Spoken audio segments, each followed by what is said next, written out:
Welcome back to Movies TV Mad and welcome to Sunday's edition of the dceu Daily. You can follow me on Twitter at Movies TV Mad. Yes, Matt Reeves and Zack Snyder deliver big on Batman Day. Yesterday was Batman Day. We were awaiting and expecting Matt Reeves to give us something, and this is what he gave us. This is amazing. This is Robert Pattinson's Batman in his full glory in the editing room. Matt Reeves is sitting there editing and he's holding a grappling hook. Yes, it's not a gun, right? I know some people were trying to say it was a gun, but I think that's just sour MCU fans just to stir up some hatred for the movie. But there you go, look. Now, is it me, or does Zach Cow look different to the one we've seen in the trailer? I don't know. Comment down below, let me know. But this is a thing of beauty, everyone. I can't wait for this movie. I can't believe the Batman is the next DC live-action movie. And just like you, I am so hyped for it. Brilliant. Absolutely fantastic. And Zack Snyder got in the action as well, dressing up as Batman as well. Absolutely fantastic, delivering one of the best live-action Batmen of all time as far as I'm concerned. But yeah, look at him. Doesn't he look adorable? Absolutely fantastic, Zack. Thanks for that. What does he have to say? Let's be honest. If you were left alone with it, you would do it too. Batman Day. Yeah, absolutely fantastic, Zack. And thank you for getting into the spirit of Batman Day. But that wasn't the only Batman posty interactions that Matt Reeves did. Because Michael Giacchino posted a picture, a video of the orchestra playing his brand new Batman theme. For copyright reasons, I'm not going to play the video. That's great as well. It's great to see them getting into the spirit of things. Happy Batman Day, everyone. We have been hard at work and can't wait to share what we've been up to. At Matt Reeves LA, DC Fandom, the Batman at Batman. So basically, we're probably going to hear some of his music at DC Fandom. How awesome is that? Matt Reeves responded, "Happy Batman Day, my friend. I cannot wait for everyone to hear your incredible score. Brilliant." Now, he did post something funny earlier on. Here we are. No, is this it? Well, this is what he actually said when he posted that picture, by the way. While I have been away so long, just popping my head out of the editing room for a moment to say Happy Batman Day. Can't wait to share a lot more with you all. 4 weeks from today at DC Fandom. Sorry about the messy desk. Long hours, the Batman at the Batman. But there was a... What's he got to say here? Oh, this was... Where was that tweet he had? He had a really funny tweet, but it doesn't seem to be here anymore. Let's have a look. There was a really funny tweet, but it's not here anymore. Well, I'll tell you what it said. I'll tell you what he actually said. He said, "Sorry there's no trailer on Batman Day, but Warner Brothers have got me hidden in a cellar," or something funny like that. So that was kind of funny as well from Matt Reeves. I just found this tweet he posted on the release date of the Snyder Cut. Should we reread this as well while we're here? "What a long, painful, epic journey to this day, my friend, but you did it. So happy your vision is finally being shared with the world. At Zack Snyder, can't wait to see Zack Snyder's Justice League."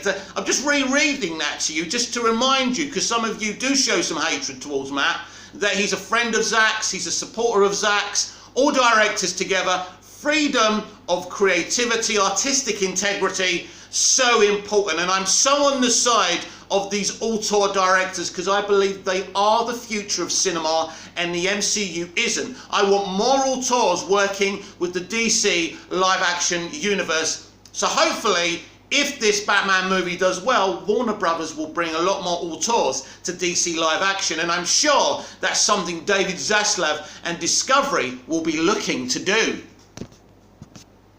So let's see what Screen Rant and Christopher Fiducia have to say about that beautiful, brilliant the Batman image. It really is awesome. I'm really happy he did it. Listen, people complaining we didn't get a trailer. You're going to get so much on DC Fandom. They can't give you the entire movie, right? This is not that kind of director, so chill. Be patient. The Batman BTS image reveals new look at grappling hook. The Batman director Matt Reeves shares a new BTS image of Robert Pattinson's DC character using a grappling hook to celebrate Batman Day. The Batman director Matt Reeves has shared a new BTS image showing Robert Pattinson using a grappling hook. Ben Affleck was originally supposed to star, write and direct the solo Batman movie, but after dropping out, Reeves was brought on to direct a film about Bruce Wayne's early years as the Caped Crusader. Plot details on the Batman are thin, but the film's main antagonist looks to be the Riddler, Paul Dano, with a small appearance of the Penguin, Colin Farrell.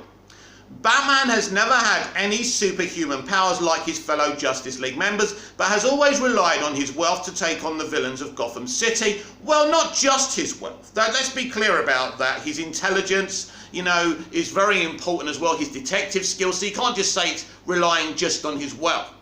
Batman's gadgets have always been a key part of the hero, dating all the way back to his first appearance in 1939. Adam West's Batman TV series, as well as Batman Forever and Batman and Robin, really relied on the gimmicky side of Batman's gadgets. Yet more serious Batman movies like The Dark Knight and Batman vs Superman Dawn of Justice, what about Batman Begins? It also included a variety of technology to give the character an advantage over his adversaries. Reeves' The Batman may end up being the most serious Batman movie to date, and it looks to also include one of Batman's most memorable gadgets. Reeves recently shared a BTS image of the Batman to celebrate Batman Day. The image shows a scene from the movie where Pattinson's character uses a grappling hook. In addition to the image, Reeves announced that DC Fandom will feature even more reveals from the Batman. Check out the director's original post below, just under a month now to DC Fandom, and we will have it covered here on Movies TV Mad. Despite DC Fandom only focusing on one specific franchise, what? I don't know. Anyway, the event was arguably a bigger event than last year's Comic-Con at home. It was. DC Fandom included plenty of teasers and footages. Oh right, well no, there's loads of different DC franchises. What are you talking about? Included plenty of teasers and footage from upcoming DC projects like The Suicide Squad and Wonder Woman 1984, but the teaser trailer for the Batman was by far one of the biggest reveals. The trailer gave audiences a good idea of the tone of the Batman, which was an impressive feat given the movie had only been shooting for a couple of weeks. It was amazing that he was able to do a trailer, but that's how great Matt is. The above image may not give anything away about the Batman story, but at least it will keep fans occupied until DC Fandom. After numerous delays, the Batman was able to wrap filming in March, which means DC Fandom will likely include new footage from the movie. With October quickly approaching, the cast and crew for the Batman likely won't give any more looks at the film to keep fans anticipated for the event. Regardless of what is shown at DC Fandom, seeing Pattinson using one of Batman's most iconic gadgets is a nice treat to celebrate Batman Day. I think it was a great gift. I have absolutely no complaints about Matt. What he's given us thus far, he's posted, he's done question and answers when he can. He's a great director. We should be proud and hyped that he's working on this Batman movie. And I, for one, can't wait to see it. And bring on DC Fandom. As I was saying earlier, Michael Giacchino, the composer for the Batman, and let's not forget Michael Giacchino composed some great TV scores like Lost. I think Lost is his best work, but he is composing the Batman, and he did drop a little bit of a video of his music, which I think is amazing. Someone on Twitter just saying it sounds like Star Wars. What? It sounds sensational, nothing like Star Wars, my friend, although you are a little bit biased, and we know why, right? You know, it's great. I love Snyder as well, but let's not poo-poo on other people's work just because we're a little bit biased and a little bit frustrated that we're not getting more Snyderverse right for now. It's a great piece of music, and Michael Giacchino is one of the great composers. The Batman movie's new theme revealed. Michael Giacchino, who is the composer of Matt Reeves' The Batman movie, releases a snippet of the new theme to celebrate Batman Day by Christopher Fiducia. The Batman composer Michael Giacchino has revealed the theme for the upcoming DC movie. Matt Reeves is set to direct the solo Batman film, which will star Robert Pattinson as the Dark Knight. The Batman won't be another origin story, yet will still focus on the early years of Bruce Wayne's stint as the masked vigilante. Along with Pattinson, the movie will star Paul Dano as the Riddler, Colin Farrell as the Penguin, Andy Serkis as Alfred Pennyworth, and Zoe Kravitz as Catwoman. And the cast is a lot bigger than that. A musical score can often be one of the most underrated aspects of a film, but the Batman movies have always managed to get incredibly talented musicians to work on the DC films. 1989's Batman and 92's Batman Returns saw Tim Burton reunite with frequent collaborator Danny Elfman. Burton's first Batman even featured Prince on the soundtrack. Christopher Nolan's Dark Knight trilogy chose Hans Zimmer to compose the score for all three movies. Great scores, by the way. Who later returned for Batman vs Superman Dawn of Justice with director Zack Snyder. The Batman will be composed by Giacchino, who's also an Academy Award winner and one of the most well-known composers of this generation. He's great. And by the way, if you haven't seen Lost, see Lost, but go and take a listen, especially to the season 1 Lost score. Some of the best music you will ever hear.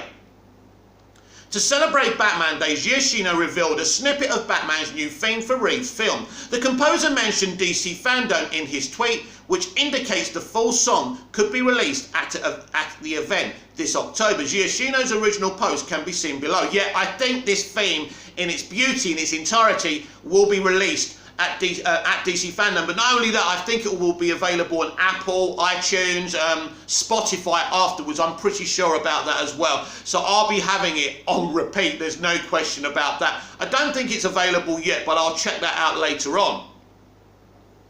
While Batman being one of the Warner Bros. Most valuable pieces of IP, it's no surprise that the film is going with someone as well known as Giacchino to craft the score. Giacchino expressed interest in composing the score for the Batman as early as 2017, and he was officially set as the composer 2 years later. The musician is one of the most sought-after composers in the business, with Giacchino also writing the music for big blockbusters like Jurassic World, Dominion, and Spider-Man No Way Home. Do you know what, though? He's wasted on those films. The music's cool and everything, he's great. But they're not compelling enough movies for his kind of music. That's why his Lost score is amazing, because Lost is a compelling story. When it came to scoring the Batman, Reeves personally asked Giacchino by getting down on one knee at an event at London's Royal Albert Hall. By the way, they're very good friends, so I think he'd already asked him. It was a bit of fun, wasn't it? As mentioned above, the full song could be released at DC Fandom. The event on October 16th will likely feature new looks at films like Black Adam, The Flash, and Aquaman and The Lost Kingdom. However, with the Batman being the next DC film on Warner Bros. Release calendar, the movie will likely be spotlighted heavily. Reeves celebrated Batman Day by sharing an image of Batman wielding a grappling hook, stating that more would be revealed at DC Fandom. A new trailer and poster for the Batman could possibly be unveiled at the event, but a few songs of the score could also keep anticipation high for the movie without giving too much of the story away. Listen, this is the right guy. I mean, he's never done a Batman score before. I like that because that means that it's fresh. And we need to be fresh and inventive with new creations. And this is going to be something really new. So I'm so happy for Michael Giacchino. Great composer, you know, great collaborator, by the way, not just of Matt Reeves, but of J.J. Abrams. Lost, Alias, you know, I think the Mission Impossible movies as well. So absolutely fantastic. And that music is great. And I don't care what anyone says, Star Wars music. And by the way, would it be so bad if his music sounded like some of the best movie music of all time? Of course it wouldn't. But it sounds nothing like Star Wars, I can assure you of that.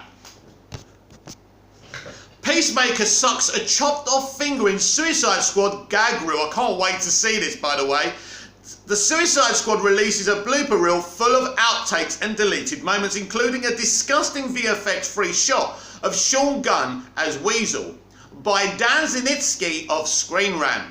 The Suicide Squad releases a gag reel showing all the zany bloopers and deleted moments that didn't make the finished film. James Gunn's The Suicide Squad follow-up delivered all the craziness and violence fans were hoping for and more, but the film nevertheless disappointed at the summer 2021 box office. Doesn't matter, irrelevant, placeholder movie, irrelevant, made lots of money through sponsorships and subs on HBO Max. So we move on and celebrate the fact that it's a really good movie, right? Maybe it was the reality of the COVID era, or maybe it was the film's day and date release on HBO Max, but something kept audiences away when the Suicide Squad arrived back in August. Critics, however, were on board with Gunn's take on the DCEU anti-hero team, as the film holds a 91% Rotten Tomatoes score. It's interesting how quickly these scores fall after the release. That's interesting to me. Though not enough people saw the film to make Warner Brothers happy, those who did see it were very satisfied, as the movie also scored 82% with audiences on Rotten Tomatoes. I don't think Warner Brothers are disappointed because, as I say, they've made so much money with Day and Date, but they are concerned about losing Day and Date next year. And the thing is with HBO Max, it's creating great original content like DC stuff, like Green Lantern Corps, like Gotham PD from Matt Reeves and his people as well. There's the Batgirl movie, there's Blue Beetle, there's a lot of exciting stuff at the end of the day. So HBO Max will go from strength to strength, especially with its DC content. But I do think we need to put Warner Brothers, the name Warner Brothers, on the streaming service, something I hope Zaslav and Discovery remedy. Indeed, The Suicide Squad feels like one of those movies whose reputation will only grow as the years go on.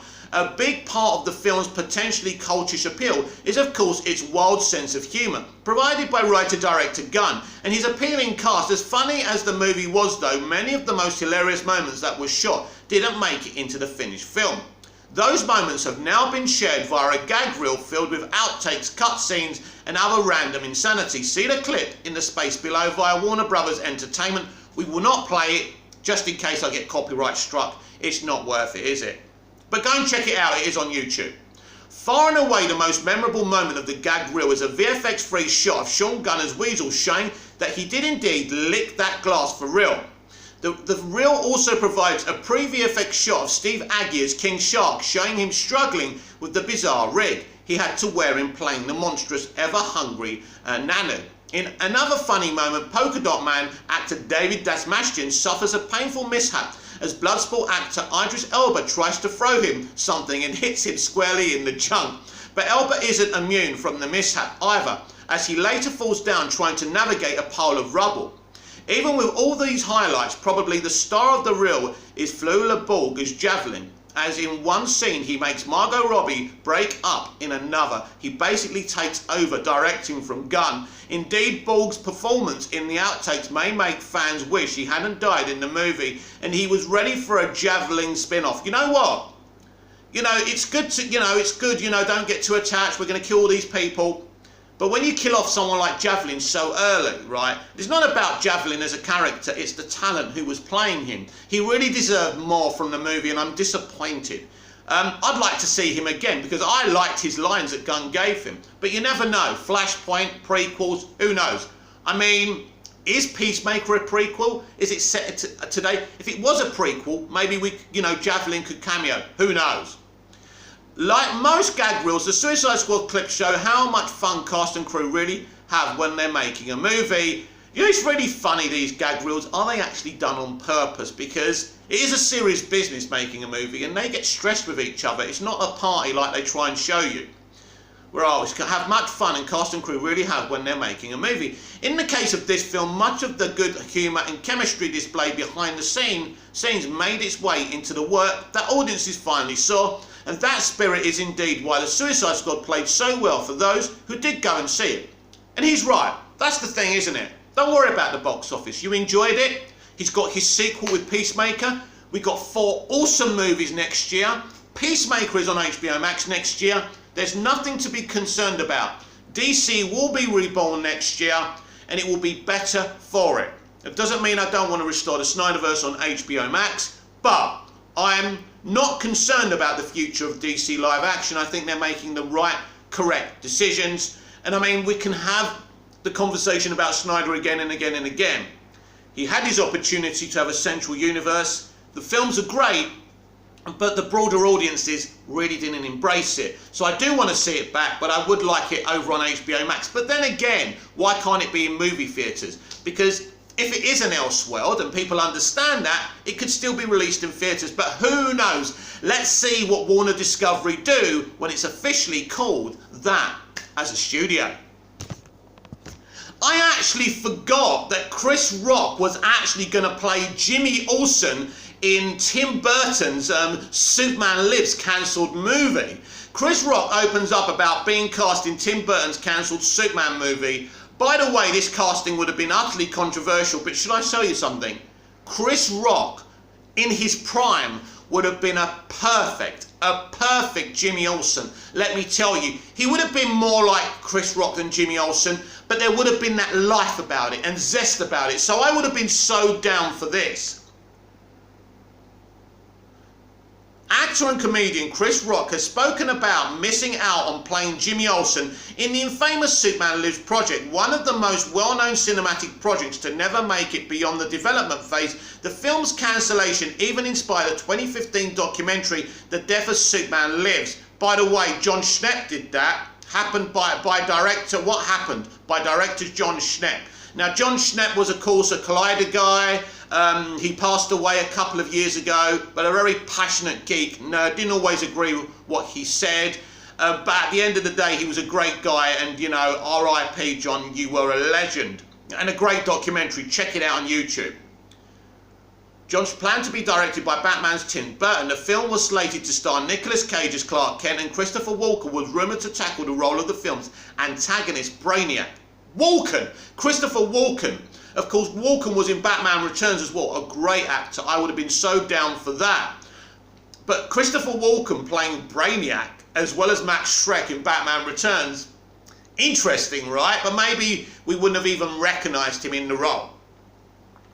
While the earliest version of the script was penned by comic book connoisseur and Clerks director Kevin Smith, when Burton signed on to the project, he tasked his Batman Returns writer Wesley Strick with overhauling the story. The film entered pre-production in 1997 and was set to be released in 1998, in time for the 60th anniversary of Superman's comic debut. However, in April 1998, Warner Brothers officially put the project on hold, and Burton left to begin work on 1999's Sleepy Hollow.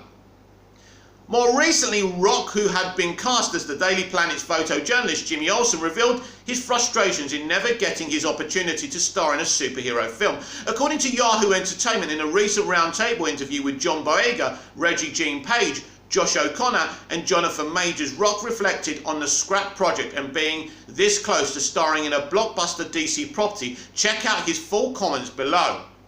I was cast in Superman 20 years ago. When Nick Cage was going to play Superman, I was cast, I had wardrobe fittings, I saw the miniature sets, and I was hanging out with director Tim Burton, and the whole thing fell apart. There's a part of me that's like, where's my superhero movie? I was this close. By the way, I'd love to see him in a DC movie, by the way, playing some kind of madcap character. I'd absolutely love to see him in another Superman film. Maybe he'll get his opportunity, maybe in Ta-Nehisi Coates' film or in the Val Zod HBO Max limited series. I'd love to see him play someone, maybe even an older Jimmy Olsen. Who knows? Who knows? As frustrating as missing out on being included in such a high-profile superhero project must be, Rock certainly isn't the first actor to feel the sting of films that failed to make it past pre-production. Superman Lives isn't even the only potential DC blockbuster to be shelved before filming could start. In 2008, Warner Brothers also put a halt to work on a Justice League film that was intended to be helmed by Mad Max director Chris Miller. Would have been a great film. Is his name Chris Miller? His name's not Chris, is it? These bloody journalists, anyway. Miller, actors from that ill-fated production who could sympathise with Rock's disappointment include Armie Hammer, Batman, Megan Gale, Wonder Woman, DJ Cotrona, Superman, and Adam Brody, The Flash. Brody would have made a great Flash, but he is playing one of the Shazam family now, isn't he? So that's great. Santiago Cabrera, Aquaman, and Common, Green Lantern. Of course, with the sheer volume of superhero projects currently being pushed through by both Warner Brothers and Marvel Studios, perhaps there may be a chance for Rock to finally get his shot at working on a superhero film. After all, with multiple Superman projects already on the horizon, including a new film being produced by J.J. Abrams as well as an HBO Max series helmed by Michael B. Jordan, there may still be opportunities for Rock to get up close with the Man of Steel. That's what I said. Perhaps then the sour taste left by cancellation of Superman Lives may finally be washed away. For me, Chris Rock is still a great talent. I love watching him, he cracks me up, I love his stand-up, and I'd absolutely love to see him in a DC property. This is kind of a fairy article from Tristan Benz from Screen Rant, so let's give it a read. This is the final one of the day. Joker's Dark Knight lie has broken the character. The Joker is a fan favourite character for good reason, but plenty of conflicting portrayals have made the Clown Prince of Crime far from consistent. Well, I don't think you can have a psychotic maniac being consistent, do you? And everyone should get to do their takes, it's not an issue anyway. Warning, spoilers for Batman, Catwoman 7 and Suicide Squad. Get Joker 2. The Clown Prince of Crime Joker is one of the most iconic villains in DC Comics and pop culture as a whole, but unfortunately the greatest lie he ever told fundamentally broke him as a character, and fans are still feeling the effects. No, I don't agree with this, but we'll go on so you understand what's going on here. Created by Bill Finger, Bob Kane and Jerry Robinson, Joker first appeared in 1940s Batman 1 and has remained Batman's arch rival ever since. He's appeared in countless adaptations.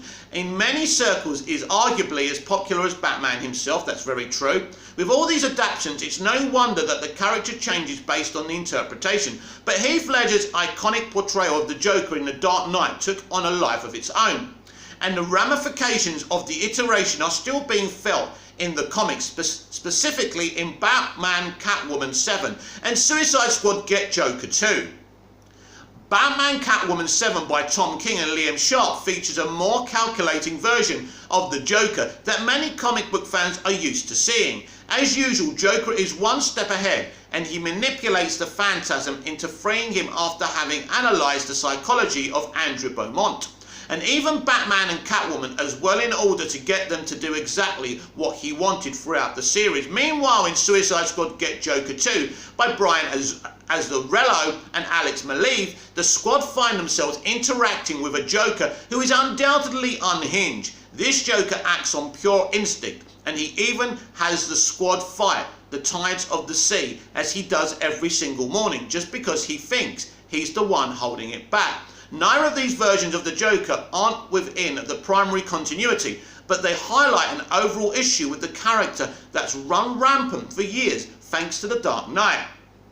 One thing fans loved about Ledger's Joker is his portrayal as a self-proclaimed agent of chaos, a man without a plan who wants to bring an, anarchic shock to the system. The general audience took that line and ran with it, and while that title sounds good on paper, it's not one that the Joker typically lives up to. Even in that very film, saying the Joker has no plan is a total lie. It may be violent, terrifying and nonsensical, but typically the Joker has a plan. Without one, he probably wouldn't be able to consistently outwit the world's greatest detective. After all, there's simply no way that the Joker could have orchestrated something like the Joker War and stolen the Wayne family fortune if he was just a man flying by the seat of his pants.